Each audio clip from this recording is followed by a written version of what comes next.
What's up, everyone? Welcome to the video.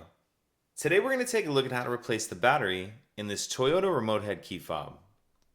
This key fob is going to be for the Toyota vehicles that do not have a push button start ignition, and it's going to use replacement battery CR2016. I'll put a link in the description box of this video to where you can purchase these batteries if you're in need. The other thing I'm going to be using is a flathead screwdriver. So if we grab our key and we hold it with the buttons facing down to help try to keep them in place, and then we look down here by the key ring, we see this notch right here. What I'm going to do is put my screwdriver in that notch and then twist, and it starts opening it, and then I'm just going to work my way around on that key ring like that. Once you get it popped off, go ahead and pull the back shell out.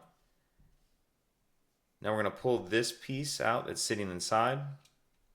Go ahead and pull that out. We can set that part to the side for now. And if we grab our screwdriver, and you see here, this is the front, this is where the buttons are. If you see here, there's kind of the clear plastic, and then there's this black plastic piece right here. What I'm going to do is put my screwdriver in the space between those two, between the clear and the black plastic.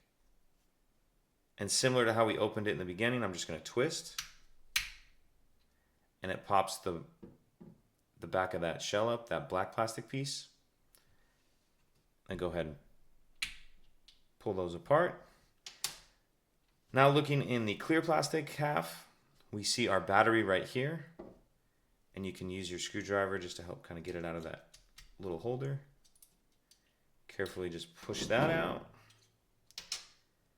And we'll grab our new battery, and we want to make sure that we're installing that with the plus side up. Get it pushed into that holder. And now we'll reverse everything we just did to close it up. We'll snap these two halves back together. Then we'll grab this part of the key shell.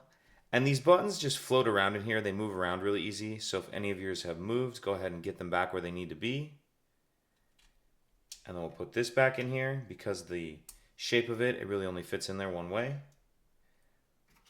Once you have that sitting in there, we can go ahead and snap the back cover on. And that's it. If you have any questions, please let me know. If you could take a second to like and subscribe, it helps us out, and I'd appreciate it. Thank you.